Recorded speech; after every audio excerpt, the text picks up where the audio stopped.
one thing that I remember that was a one-liner, and I just love the way Prabhupada worded it, because sometimes he would use words or a sentence in a way that no one else spoke that way.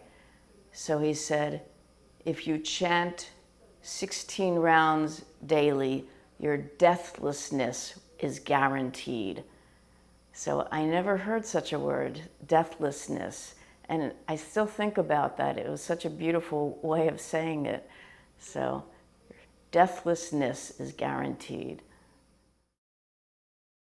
So there's a few remembrances I have that are one-liners that deeply impressed me and have stuck with me throughout the years.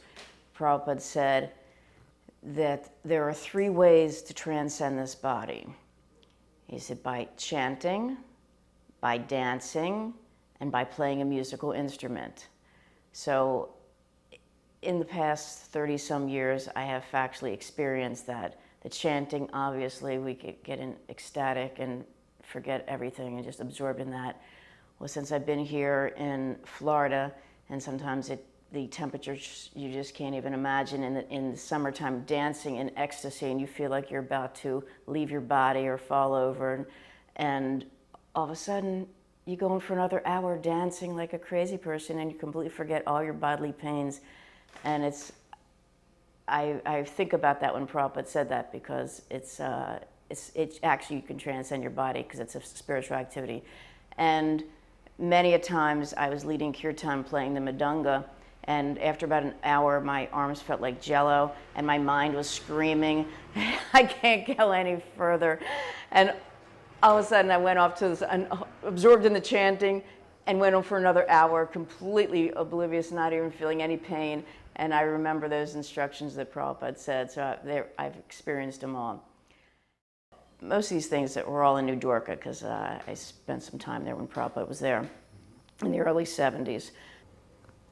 He said in a lecture, he said, even if you don't feel like dancing, you should force yourself to dance and the bliss will come. So many times, you know, sometimes you come in the temple, you might be in the modes and you're feeling tired.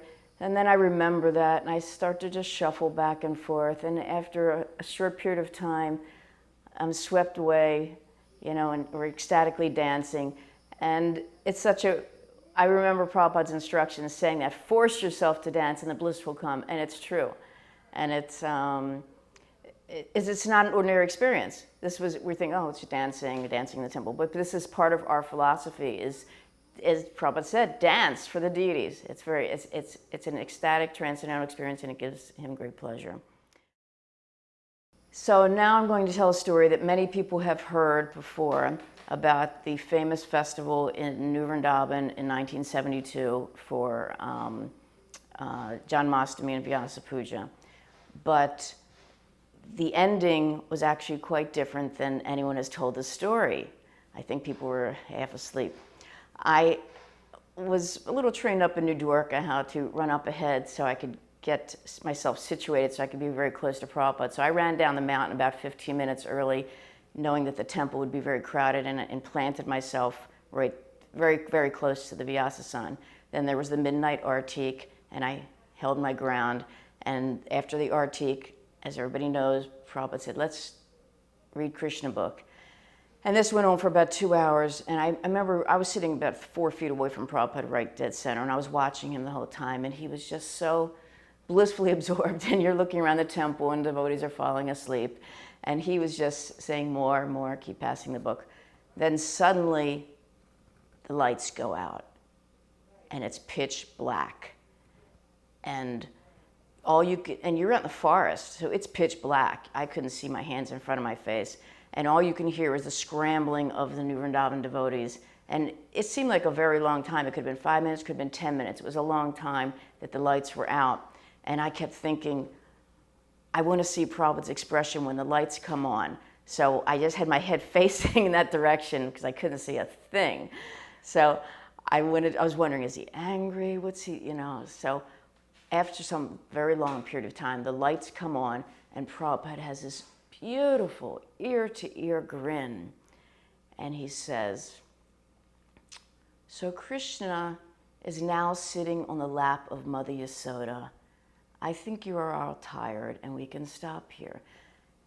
And everyone roared, but my hair stood on end because I was listening, and we were left off. It was a battle going on in the Krishna book. Krishna wasn't sitting on the lap of Mother Yasoda. And so when he said that, I was thinking, what happened during that time when the lights are off? You know, I pictured a little blue boy sitting on his shoulders, and it was so ecstatic because there he said, Krishna is now sitting on the lap of Mother Yasoda, and we weren't talking about that. So I wanted to share that because no one had seemed to mention that. And to me, it was the most significant thing that here Prabhupada's seeing Krishna sitting on the lap of Mother Yasoda. And it was so ecstatic. And he was so happy. Prabhupada was just so blissful and so compassionate, just telling devotees, now you can go now. It is okay. Krishna is sitting on the lap of Mother Yasoda.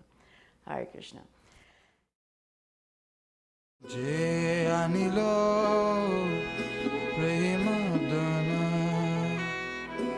Karuna prachu